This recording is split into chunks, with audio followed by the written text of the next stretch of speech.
words about books, Ben. And now, this time, hold on. This time, I didn't have to read anything. I'm going to get my feet up here.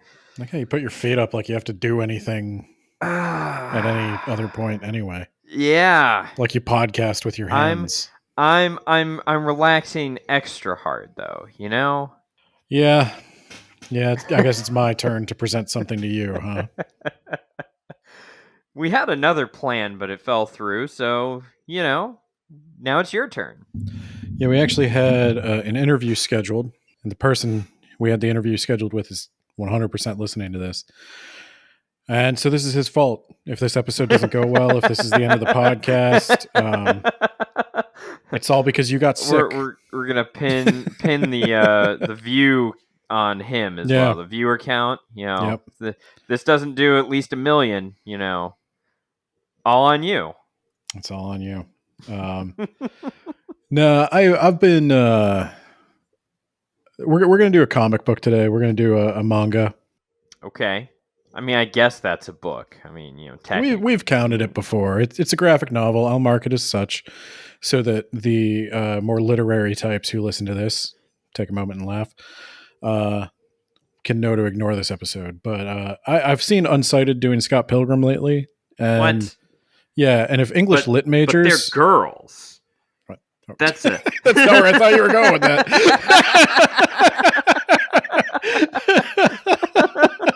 I legit thought you were going to bring up the fact that they're fancy literature people. No, but they're girls.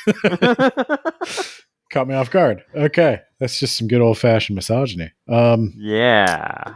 So I have been on a bit of a kick this year, reading a lot of like older manga and stuff that's just, I don't know, not the usual like shonen battle junk. I'm done with it. I used to read My Hero Academia. This is, if you ever want to hear me talk about anime or manga, I guess it's the that time I got reincarnated in the same world as an anime podcast. But yeah, I said I'm done with it. I'm done with all that stuff. I only read fancy manga now. And this is one of my fancy manga. We're reading Opus by Satoshi Kon. Okay. You might have heard of Satoshi Kon, even if you didn't know. He is a pretty legendary director of anime movies. He directed Perfect Blue, which is a 1997 movie that was kind of broke out of the anime genre. I know people who are just into like horror or psychological thrillers who have seen that. Directed Paprika, Tokyo Godfathers. He directed Paranoia Agent, which was a series on Adult Swim. Wow, what was that one? That was Little Slugger. Okay, that's what I thought. Yeah. Yeah, that depressing. So yeah, a lot of his stuff does revolve around like that psychological thriller that like Perfect Blue is a story about an idol who is being stalked by somebody and is also like losing her sense of self because the image a Japanese idol must present to the world is literally an idol, like something that's unattainable, that a level of purity of just kawaii innocence that no human being could actually live up to.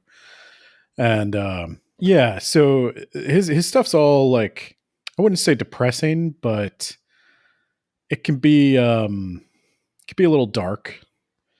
Opus, I think, is not super dark. I think it raises some questions, but it's also got this interesting choice for you. So I'll tell you the truth. I picked it up because it was Satoshi Kon, and I have never read a manga by him. Before he directed anime, he was actually a mangaka. He drew manga. And Satoshi Kon actually died. Wow. Way to bring everyone down. Actually, wow, I guess he did die a while ago. He died in 2010. It's been a while. Oh my God. He That was was a only pre-COVID world. It was a pre-COVID world. He was only 46. He developed a rapidly progressing pancreatic cancer, and he didn't tell anyone he had it. He just sort of like stopped his projects, took time off, and then so when his death was announced, it was a total shock because this guy was like at the top of his career. He could everything he touched basically was a hit. Wow. And see, that's how I know we're gonna live forever, because we're doing words about books. yeah, We're nowhere yeah. near the top of anything. No one is going to mourn the loss of our genius. Basically, I would say Satoshi Kon is one of those few guys who's like that. This is anime and manga for people who don't really like anime and manga. I mean, this is stuff that can. So this is something that James, the Gravy Man, should. I would be surprised if the Gravy Man has not heard of at least some of these films. Okay. So yeah, never read a manga by him, and I decided like, oh, I saw this on the shelf at a bookstore, and I was like, I'm going to check that out.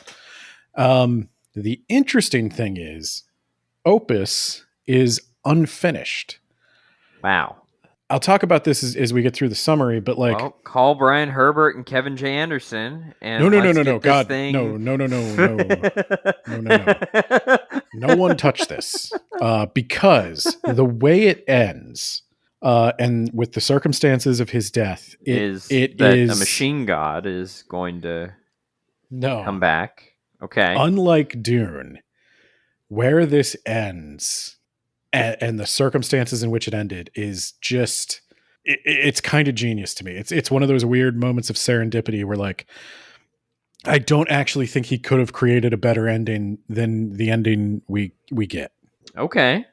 Interesting. So this is a podcast, this is an audio medium, and we're talking about art and graphic novels. So this is one of the things I'm not going to focus a ton on the art because I can't show it to you.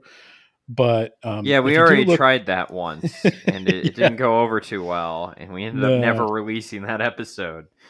No, it's tough. I'll tell you things that are done that I think are clever uses of the medium, but this is words about books, okay? So you're just gonna have to deal with it. Yeah, you're just gonna have to deal with it. But the one thing I will say is, I started reading this book, and the first thing I immediately did was Google Satoshi Kon influences.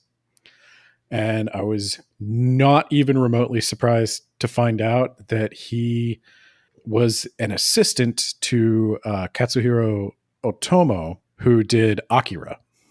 Okay, I was actually worried for a moment it was going to be Junji Ito. No. But his style, you can see a lot of Otomo in it. If you've never watched Akira or seen the manga I watched that for a college class.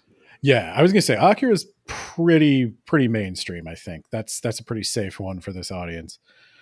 The manga for Akira is similar to the movie in a lot of ways. Otomo was pretty involved in making the movie, but one of the things Otomo is just legendary for is he created these incredibly detailed cityscapes, and he's doing this all by hand with fountain pen nib ink and brushwork. And Kon obviously learned a lot from that. His characters are really reminiscent of Akira characters. It's his vehicles, his cityscapes. It's all very, very familiar, and it's very much of its time. But it's a very different story, though you can see he might be making fun of, I don't know if he's making fun of Akira or if he's just kind of using it as like a springboard. But the plot of this one is that there is a mangaka who is at the very end, the last chapter of an incredible series that has been a huge success, has totally made his career, and he's done with it. He's ending it, and he came up with the last chapter, and he's showing it to his editor. And in the last chapter, he's going to have his main villain and his protagonist kill each other. Okay.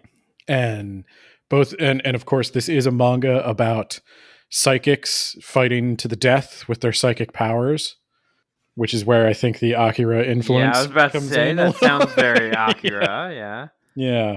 So he's got the first few pages of this are like designed to look like they are in a manga magazine, which they would have been when they were initially published, but it's designed to look like it's in a fake manga magazine. Like you're actually just reading this manga that is called Resonance. And so you read Resonance and you flip through the pages where they fight. And then it gets to some pages that are not fully inked. They're just sketched and they still need to be cleaned up. And then it zooms out to more fully inked panels again. And you see that it's actually two guys looking at these pages and discussing them. Oh, God. Are they on a podcast, too? No, not yet. Oh, thank God. Not yet? There was no podcast. This is before podcasts. Oh, okay. Thank God. Whew. Can you imagine? Can you imagine? The mangaka's name is Chikara Nagai, or Chikara Nagai, if I go all Nagai. I'm Nagai. It's hard when I read these and I just think the words and I don't realize it sounds weird. So, yeah, basically the editor's like, well, it's a good ending, but like, man, it's kind of depressing that you're going to kill your lead here. This really isn't what the readers are going to be expecting. And he's like, the mangaka's really proud of himself, and he's like, yeah, it's not what they're expecting, but it's going to leave a big impact. They're going to be thinking about it after they're done. And the editor's like, yeah, it's just, he's everyone's favorite character, man. I hate to see him go like that. The character they're talking about is a character named Lin. And Lin is this big, powerful telekinesis psychic. There's another character who's a telepathic psychic, and she's kind of been the main character of the manga, but this other character, Lin, got more popular. And so Lin is going to be the one to take him out. And the guy's just like, yeah, I just hate to see Lin go out that way. And the mangaka laughs and he's like, yeah, I bet Lin's not too big a fan of it either. And he gets the approval from the editor. The pages are good. They're gonna go ahead and finish them out. And he's working with his assistant. They work late into the night, and the assistant passes out, and it's just the mangaka staying up late, smoking cigarettes, hastily inking these panels to try to meet his deadline. So pretty accurate representation. Yep, pretty accurate representation. And all of a sudden, he's working on the last page, and then he looks down, and it's gone. And where the last page was is a paper with a drawing of a vent, like an air vent that is descending down and down and down. And he looks into it, and at the bottom of the picture, he sees his main character moving. His main character, Lin, has stolen the last page of the comic and declares to him, "You're not getting rid of me that easily, asshole." Oh my God, it's a creepypasta. And then he was a demon, and this was all posted to a forum. No, so he gets there's this, all of a sudden there's like a vacuum effect, and he gets sucked into the page, and he gets sucked into his own manga. Oh my God. Yep, he gets sucked in like right in the middle of the final fight. So Lin is the protagonist, yeah, right? Lin is the guy who was supposed to die. Okay. And he doesn't want to die. And he's stolen the last page. You're the hero, so suck it up. Yeah, there's a little bit of that. Yeah, the guy gets sucked into his own manga. He's stuck there, and he's in the middle of the final fight, and stuff's going off, and the big bad is like, he's a dude who takes over people's minds. He's like an everything psychic, and his dream is to like make everybody his slave, and he's got a bunch of minions. I had a concept for this a very, very long time ago that then eventually parts of became an erotica. an erotica. An Edenverse, yeah. I probably should have just read this and stole from him. Would have been much better than what I actually wrote. All right, so he's an everything psychic. What's his name? His name. Let me get this right. I was just calling him the Mask. Oh, okay. I mean, we can just do that. Yeah, his name's Mask. Okay. I wanted to make sure I wasn't just making that up. Yeah, he's a cult leader. He's got a religion he calls the Nameless Faith, and he puts these masks on people and brainwashes them and takes over their minds. Does he need to put the mask on them to take over their mind? Yes. Okay. I believe so. The brainwashing kind of gets lost as the manga goes on. It's not really the point. But so Lin is gone. He's obviously not doing the final fight. He's not interested in being killed. Wow. So he pieces out. Wow. And he leaves Nagai and the other main character, the telepath, Satoko, to deal with this. And Satoko, she doesn't have any telekinetic psychic powers, but she does have a gun. A gun? Okay. So, all right. Yeah, so, it's even better, honestly. Yeah. It's a lot simpler. So together, Nagai teams up with Satoko. They get out of the building, but before, and he's just like this. He thinks he's dreaming the whole time. Nagai. He's like. He does not entertain for 1 second that he has actually been sucked into the world of his manga and that his life may actually be in danger. He's just enjoying the ride. Okay. But later when he posts it to the forum, he'll try and play up the fear. Yeah, and so he keeps saying things to Satoko like, "Oh wow, it's you really do look like that," and she's like, "What the hell are you talking about?" And he gets cut, and she puts a everybody in Japan carries handkerchiefs. That's a thing. She puts this like monogrammed handkerchief on to cover his wound, and he's like, "No, you can't use that. Your mother gave that to you." She's like, "How the hell do you know that?" And I think he tells her, "I'm the creator. I'm God. Of this manga. I'm the creator." And she's like, "Manga? What the hell are you talking about?" And he's like, "Look, this is my delusion. We're in a manga, blah, blah, blah. And, whatever." So he gets a mask put on him eventually. Oh, no. And it starts trying to brainwash him.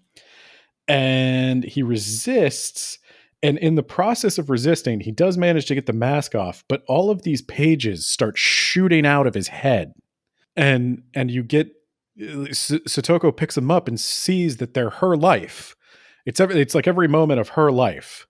But you're not the main character anymore. She was supposed to be the main character, but it kind of got rewritten as Lin got more popular. Yeah. But he put a lot into her backstory. So, like how we stopped caring about Piccolo as soon as Vegeta showed up. Exactly. We stopped caring about Piccolo. Piccolo's still cool. I still like him. Though without Toriyama anymore, I don't know what's going to happen to Dragon Ball. Hasn't been a chapter of Dragon Ball Super since Toriyama died. Oh, wow. But so she starts to like begrudgingly accept that this guy might have created their world.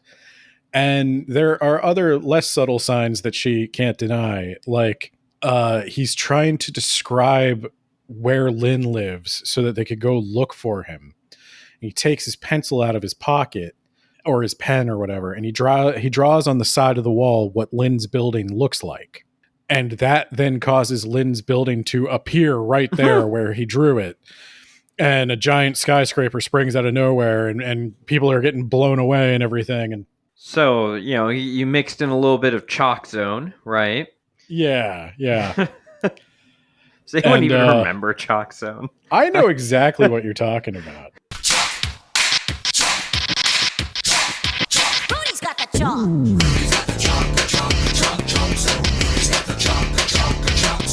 That's a blast from the past. Yeah, I feel fucking old just talking about it. Yeah, but he gets Lynn. Lynn has this family, and they're psychics too, and Lynn's telling his like sister what's happening. She's like, "So you're telling me you stole like your fate from God himself?" And Lynn's like, "He's not God. He's just some asshole who created us." Yeah, sounds about And right. I don't see what the difference is. and that's going to be the recurring theme of Opus, is that the guy is chasing Lynn down while he's being chased by the bad guy, and Satoko is struggling to come to terms with the fact that her life, which in Satoshi Kon fashion has not been easy. She is a proper Satoshi Kon character. She dealt with some stuff as a child that is like the worst thing a child could deal with. You know what I'm Oh, saying? awesome. Just great. Yep. Yeah. And She had to so, eat pickles and cabbage and not quite. and No, no. Some stuff they didn't talk about on Chalk Zone. Um, Jesus Christ. so she's sort of sitting there, and like that's some of that's going through her head right now. And Lynn is running away, and they're trying to get Lynn back. And we find out Lynn was able to get out of the manga because he found the gaps. The chalk? Oh. He found the gaps in the world. Because it turns out if you pick a direction in this world and you just keep walking, you eventually find the places that he didn't spend a lot of time drawing. There's half rendered people who only say blah, blah, blah. There's buildings that are not actually buildings. They're just cardboard cutouts placed in perspective so that they look like a city behind. And the manga artist, when he gets there, is just like, yeah, I did tell them not to spend a lot of time on this background because it was mostly black anyway. So Whoopsie. yeah, so like nobody actually lives here, and they're standing like people in like Godzilla suits walking around this cardboard city that he didn't really bother to render. And this is where Lynn goes. This is how he gets in and out of the comic. He goes to these blank, poorly rendered spaces. And but yeah, the bad guy then finds out that he is not the ultimate master of everything, and in fact, he is literally just a character that this guy made up, and that this guy is the real guy. Huh. And he's like, well, I can't have that. And this is around this time when they finally find like the cardboard cutouts and everything. Satoko can no longer have any denial that this is there. She's in a comic book. She knows she's in a comic book, and she finally confronts him, and she says, "My life is just someone else's story."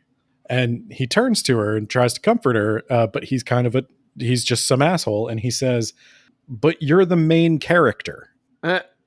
I mean, you were anyway. She says, "Main character. What about the others? The people who hurt and bled, the people who died, all our sadness and pain. What was it for? It wasn't for me. It wasn't for them. It was for you. We're just your toys to play with." Hey now, I can tell you what it's for. Let me get out the dollar figures on how many copies you sold. He replies, "Well, I am a writer." And she says, "Does the story have to be so sad?" And he says, "Well, I have to keep it interesting."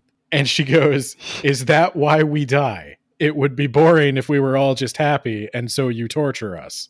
Yes. She said, actually, yeah. and she says, "I struggled my whole life, and it wasn't even my life." To which he responds, "Well, I struggled to create your life." You're not helping, dude. And she says, "You struggled to create something entertaining." "I've bled, I've been in pain, but that hurts worse than anything." And, he says at this point, he's like, "I'm sorry."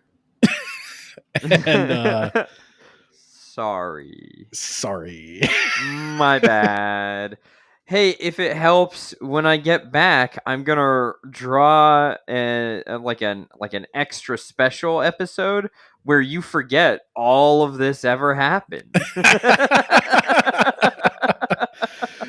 He at this point they get cornered by the bad guys again. They have to keep running, and she goes insane, and she just starts laughing at the bad guys, and she's like, "You guys don't even know.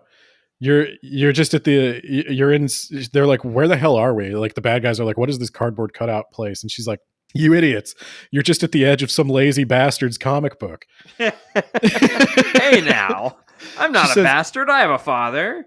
She says, "Go ahead, shoot me. I'm the main character. What's gonna happen?" And they shoot her. So, then Lynn pops up because she got shot, and the mangaka grabs the last page, and they have a tug of war over the last page.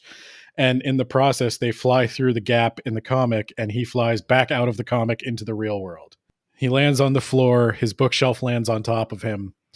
And Huh. Wait till he realizes that the real world is also just drawn by some asshole. Uh-oh. Uh-oh.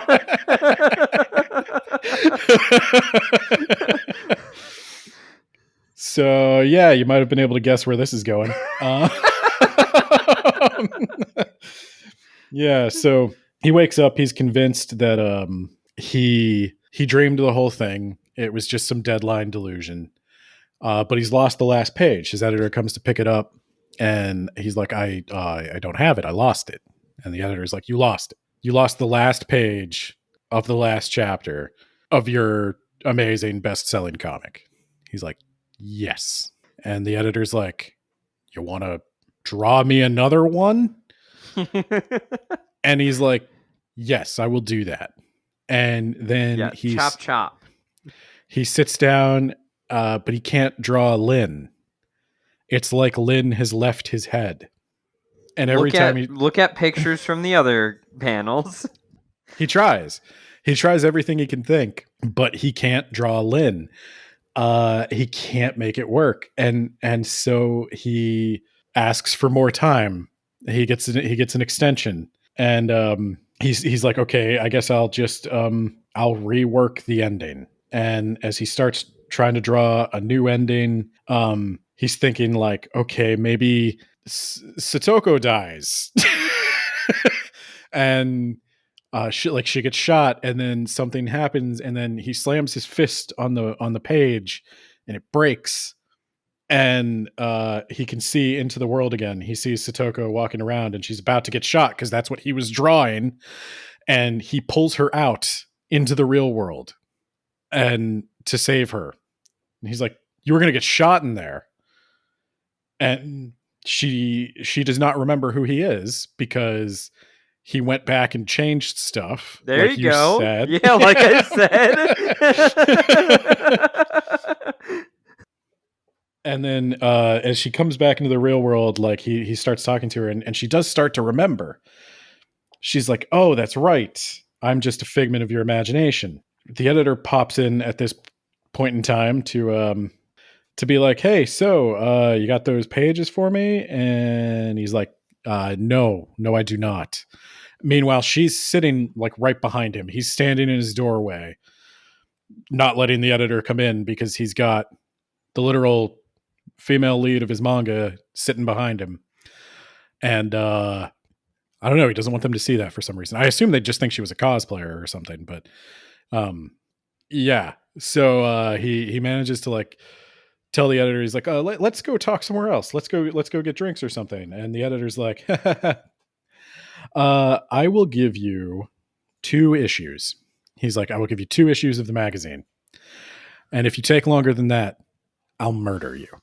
And in Japan, I think they can legally do that.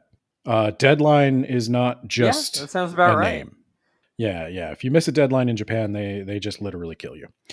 And yeah. Or they ask you to kill yourself. Didn't there you go. Yeah, I think the guy who did One Piece was like, you have to be willing to die for One Piece. That's why I'm not a mangaka. Yeah. I am not. In Japan, literally, this is real.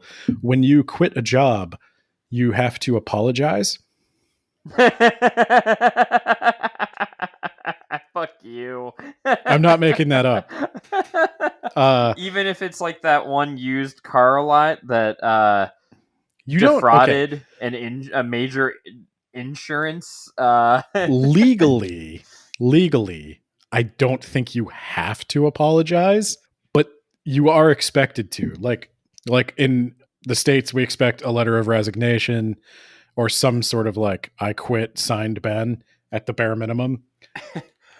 And usually like 2 weeks notice, even though your job would not give you the same satisfaction typically. So like, Yeah, they expect you to apologize. They expect you to apologize to your team for eat leaving them shit, shorthanded. eat And shit. it is so like high pressure and weird. People have started selling a service where you can hire me to tell your boss you quit for you. That's the free market, baby. That's the service I would do if I was fluent, like properly business fluent. I would definitely go up to an old Japanese man and tell him you quit. I do not care about that. Oh my god. That's fucking hilarious. Yeah, no. I heard a lot of like horror stories of like nurses at the bedside during COVID and how administration didn't have your back. Sometimes the patients didn't have your back because they're like, well, this is fake. Fuck you. I think I would have just been like, have fun dying. I'm going to go get unemployment. Fuck you guys. Yeah, it's I mean, I think it all comes it goes back to the days of Japan where you had lifetime employment. Like that was Ah. also the done thing in Japan once upon a time. Yeah. Well, when you got rid of the lifetime employment, you know, you get rid of my apology to you, you fuckface. Yeah, that's the thing. Like back when you used to do a lot for me, I didn't mind doing a lot for you, but now you don't do as much for me. Yeah, So, exactly. Yeah, no, I heard that in COVID that they'd be like, "Yeah, we've got you with mandatory overtime. You're working the next 6 days." And I'd be like, "Well, I am going to work till the end of today's shift, and I will not be coming in tomorrow. Bye." well, and that's why they don't like to take a risk on hiring foreigners because we're so damn lazy. Yeah, that's right. The labor movement in Japan isn't like strong, but it's stronger than it's ever been. Their politics are weird. Their politics Weird, are weirder arcane. than I saw a video of a guy whose whole thing was he wanted to get rid of a certain. It was like a tax you have to pay if you own a TV, and you get like an hour of television if you become a candidate. Like because they're trying to get money out of politics. And after watching that video, I was like, maybe we need a little money in politics. You know, Oh like no! In Japan, when somebody campaigns, they because they don't get ads like that, they literally like strap a loudspeaker to a van, drive around your neighborhood, saying like, "Vote for Takashi! Vote for Takashi! Takashi's the man!" yeah, no, it's awful. It Yeah, looks terrible. yeah. But so Satoko's in the real world now. She's got a little time to kill because the editor is gone, Maybe she or should run for he's office. maybe she can run for office. There you Her go. she still has her telepathic abilities. She can still read minds in this world. Oh wow. Okay.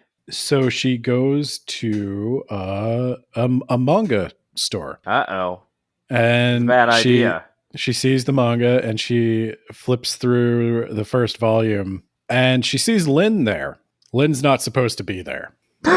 So we find out what happened in the earlier volumes of the manga, and this is Satoko's backstory. When Satoko was a child, she had an encounter with a cop, and this cop was also psychic. Oh. He recognized her talent. He had been trying to hide his talent because psychics weren't like a known phenomenon. But he could read minds and she could read minds. He interviewed her as a witness because there's this serial killer who was going around kidnapping young girls and, murdering them and worse. And she winds up becoming the next target.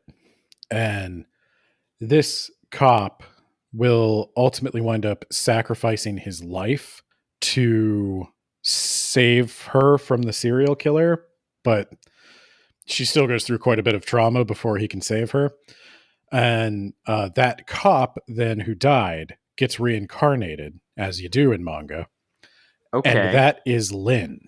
What? That is the character. Lin is a younger boy in the manga. He's about 10 years old. Well, And then so, why doesn't he just go kill the mask? You right. get So reincarnated.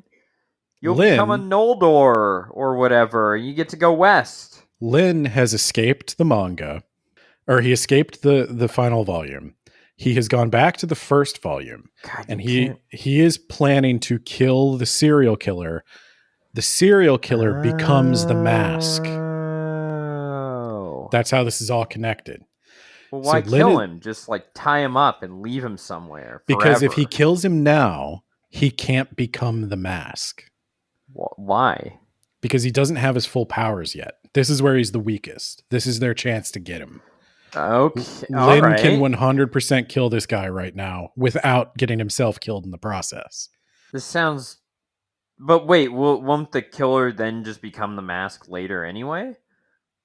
So what the mangaka says is going to happen is if Lin does this, the entire world of the story is going to collapse. You're going to experience that story collapse we're always talking about on Words About Books. Because it will be a one volume Yeah, manga. It's it's gonna not going to. start with the hero kills the bad guy, and then we just move on, and the end.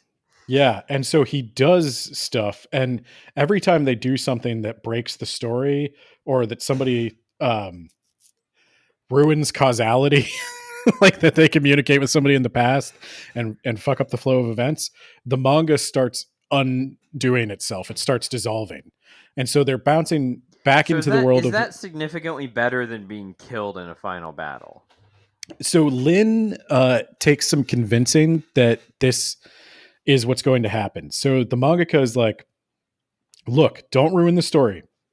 Don't undo everything. If you do this, you're going to destroy your own world. You're going to destroy everybody. And Lin seems like he might be on the verge of believing the mangaka. And the mangaka is like, look, I didn't know I was creating all of this suffering, and I God, can you I'm imagine if our works actually created worlds? I feel real sorry for ours. yeah, their world's really fucking lame. Their world is lame, and then like the world started advancing for like 100 some odd pages, and then it was all deleted and reverted back to an earlier state. So Lin, the mangaka is like, look, I'll draw a new ending. I didn't know I was creating all this suffering. I'll change it. I'll give you guys a happy ending. Just don't ruin the whole thing. Don't destroy the world. And what if fuck you and the serial killer is killed? They kill the serial killer and shit just starts Whoops. going nuts.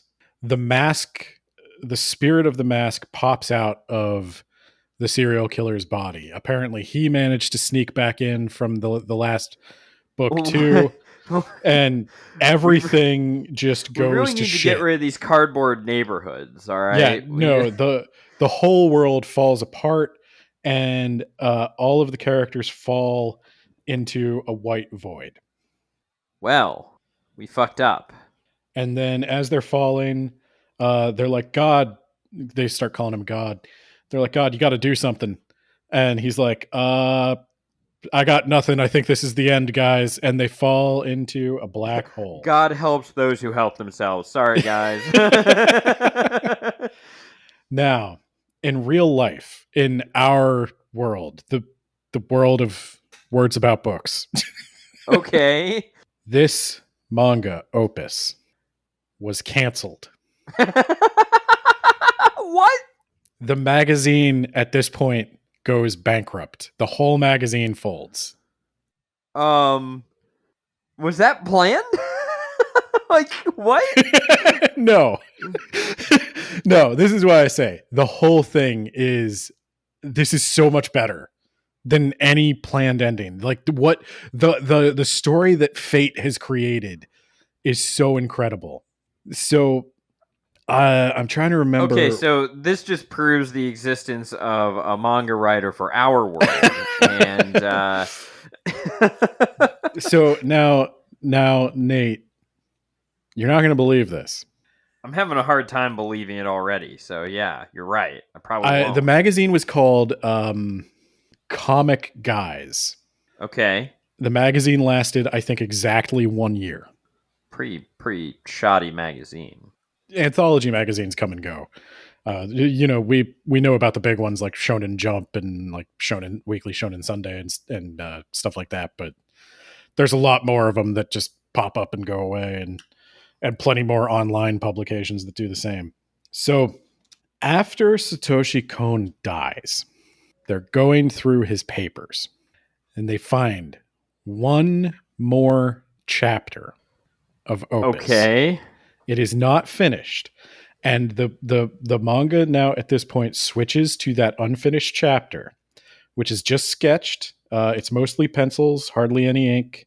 Um, Frames are not fully rendered. Everything's um, very wishy-washy. So I'll give you a summary of this, of what happens. The unfinished panels pick up with a phone ringing. A man answers the phone and says, "Hi, Satoshi Kon speaking." And they said, "Hey, it's Hara from Comic Guard magazine. We need to meet up."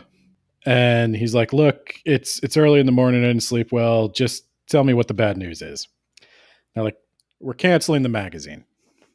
Magazine's over." And he's like, "Well, shit." He's like, "Well, what am I going to do?" Um, and they're like, "We're so sorry. Like, we're not going to be able to do it." He's like, "Look, I could finish this story in like 3 chapters. Can you give me 3 chapters?" And they're like, "Nope, out of money, not printing another issue." And he's like, "Well, what about like a graphic novel? Could I at least get like a book?" And they're like, "Look, we're really just not interested right now. I don't know if there's anything we can do." And he's like, well, fuck. I guess I'm just not gonna get to finish my story. I guess it's just shitty. Um, They fell into a void, and that was the end. he's talking to his wife, and she's like, "Well, you can't just give up." Or he's talking to his wife or girlfriend. She's like, "You can't give up. You think of something. You'll do something." And he's like sitting there at his desk, and he's like, I don't feel like drawing. I mean, I guess at the time the magazine was canceled, he was actually working on the movie Perfect Blue. So he's like, I guess I'll just finish. I guess I'll just go, work on Perfect Blue. I mean, it was hard to draw manga and do anime at the same time anyway. So that's what I'll do. And he calls some other people, and he's like, "Hey, what about Opus? Like, what if we could do something with Opus?" And everybody's like, "Nah, just let it go, man. Just work on the anime. That's Perfect Blue is going to be the more successful project anyway. It doesn't really make financial sense to force yourself to do 2 full-time jobs." And he's like, "Well, shit." And he just he throws the last page of Opus on the ground, and that's when Nagai crawls out of that panel of Opus and stands in front of Satoshi Kon, and he's like, "Well, this is just nuts." He's like, the guy's like, "Well, now I know how they all felt." He's like, "This really sucks." And he's like, he's like, "I know." He's like, "Well, what are you going to do about it? You can't just leave us hanging in midair." And he's like, "Look, man, it's not my decision." And he's like, "Just get another publisher. Talk about a graphic novel. Fix some of the crappy pages." And he's like, "Wow, it's like I'm talking to myself. Wait a minute. I'm really busy with animation right now. Would you be willing to help me draw the rest of the chapters?" And then when I finished the movie, we can get you a thing. And his wife walks in and sees him talking to his comic book character, and she screams, and Satoshi Kon's like, shit. And that's the The actual end. end of Opus. It ends with Satoshi Kon trying to convince the real life manga, or the imaginary mangaka that he created, to help him finish the manga because he's too busy with his anime. And then he did Perfect Blue and a bunch more stuff, and it was all wildly successful, and he never came back to Opus. He left him hanging in midair. Yeah, that was he finished it. I honestly thought that was like the best possible ending it could have. I don't know. I mean, I would encourage people to read it. Like, you guessed, there's some more stuff that happened that I didn't talk about. It's fairly long book. It's like about 370 pages or so. But it's I mean, it's long for a comic book, but you guessed all the major beats. So like this story, it's a meta narrative. This is not the first meta narrative I've ever encountered. It's really easy to guess the twist. It's like they say about, is our world a simulation? Well, the easiest way to prove it's probably a simulation is if we ever create a simulation of the universe. Because if we can create a simulation of the universe, it stands to reason that we're in a simulation, because other people could have created a simulation. It's just simulations all the way down. And which simulation has a flat Earth? Well, exactly. And I mean, I think this is kind of like the lukewarm, or not lukewarm, but this is like the spoilery, I guess, plot of No Man's Sky, that video game. I just started playing that. Sorry. Yesterday. Let me know if you want to play. They got multiplayer now. It's a good game now. But yeah, it's been done. The meta narrative thing's been done. It's really easy to guess where this is going. Kind of low hanging fruit. But I think what Satoshi Kon did, which is not something I would have expected from Satoshi Kon necessarily, is he added a little bit of like humor into it. And it still has those moments of characters confronting God. And as a reader, you find yourself in a weird position of sympathizing both with the characters and the creator. Like you are both a created being, and presumably a lot of the people reading this are writers and artists themselves and have created characters and put them through hell. And it asks those questions about like, why do you do it? Like, if there's all this suffering in the world and you don't like it, why do you go make up fictional suffering to deal with it? And there is a really good reason for doing that. It's just really hard to think of on the spot when you're faced with the person you made suffer. And it was like therapy for me, but I'm sorry that created you. But like, he has fun with it. Yeah, he doesn't take it too seriously. The fact that it gets canceled at the point it gets canceled is amazing. And I think life just conspired to make it so perfect. I don't think he could have. I think if he came back to it and tried to finish it, it would have been way less impactful. I think the idea of a discarded story is just way better. I know that the manga, the magazine itself, ended in 1996, and I think it did get collected into a couple of volumes, but they did not include this final chapter where Satoshi Kon answers the phone. That's foolish. Well, they didn't know it existed. Because I think the conversation is real. I think the conversation he describes in the chapter is like autobiographical. I think he honestly was saying to the people at the magazine, give me one more chapter. Like, give me 3 more chapters. No, give me one more chapter. I can put a bow on this. And they're like, no. And so he drew these pages. He didn't even bother to finish them because nobody was interested in publishing them. And so they just sat in his desk until he died. And then after he died, he had achieved so much in his career that suddenly there's immense interest in everything he worked on. I don't know if you know this, but like the comic scene in France is huge. I did not know that. I There's don't all know of kinds of anything in France. yeah, there's all kinds of animation and comic book awards, and manga was way bigger in France before it got big in America, and so like this sold a ton in France. A bunch of people were really interested in it, and there's all this attention on Satoshi Kon after he dies, and like yeah, it's just anything he ever touched is now worth a ton of money, and everybody wants to publish everything. And so he's got these like half a dozen or dozen unfinished pages that he couldn't get published and couldn't convince anybody it was important to give this story a proper end. All of the sudden, because he died, they get published. And I don't know, there's just so much about like there's so much to ponder there about authors and authorship and narrative and fiction itself and like the industry and unfinished art and all of this stuff. Like, why is an unfinished story like the worst thing in the world, George R.R. Martin? Yeah, George R.R. Martin really let me down.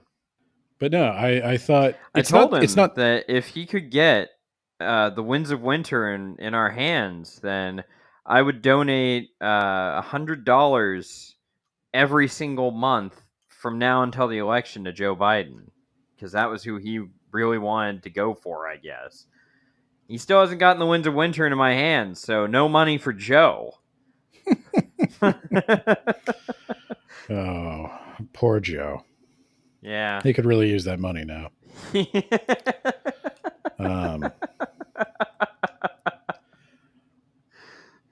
But no, I just it's not the world's greatest comic. It's not it's a super predictable story. It's very philosophy 101 type stuff, but the circumstances surrounding it, like so many of these meta narratives, the layer that was added to it by the cancellation of the magazine and then the untimely death of Satoshi Kon, it's a special little thing that nobody really talks about. This one, I mean, it's been out for a while. I haven't heard anybody talk about it.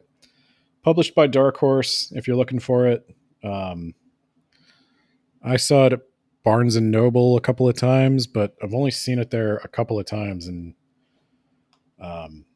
pretty sure I bought like one of two. So yeah, Ben says check out Satoshi Kon's Opus, which is what they call it now. They don't just call it Opus; they call it Satoshi Kon's Opus. It is not Satoshi Kon's Opus. That's probably Perfect Blue, but yes. Yeah. It is an opus by Satoshi Kon. So, all right. That's Words About Books. And if you didn't like that episode, you can blame one of our $10 patrons, John Beers, actual author of The Matrix. We were supposed to talk to him and he got sick, but we rescheduled. It's going to be fine. We also, of course, need to thank and not blame Jamie the Gravy Man. Jamie, have you watched any of these Satoshi Kon films? He drank Oreo soda and ate Coca-Cola Oreos, and disgusting. It's actually surprisingly not terrible. Oh, God. He also said that he would start reviewing books again, so we're going to have to get our lawyers. We're going to have to go after him. What if we just beat him up? There you go. I bet we could do that. A lawyer's expensive. You're right. Let's just kick his ass. Good call. Let's just kick his ass. And then, I was trying to thank him. But thank you, and we'll thank you more to not go after our book territory. Look, Jamie, we need this, okay? Like we don't have a lot. We don't have a lot. I'm reviewing manga right now, okay, man? Like anything with pages between two covers. That's not a lot to ask, okay? It's not a lot to ask that you just let me have this one. You're reviewing fucking Oreos, man. You got the world at your feet. And all I'm asking for is a goddamn book. But I'd also like to thank Spooky Shy, Shy with a Y, over on TikTok. And then Brad, aka Isekai Sensei Sama, aka the host of the That Time I Got Reincarnated in the Same World as an Anime Podcaster podcast. And I am now realizing the irony of me telling Jamie not to review books as I review a manga. It's like a book. It's not hypocritical. We might need to get the lawyers again. We All right. We'll get them called. We'll get the lawyer. Bye.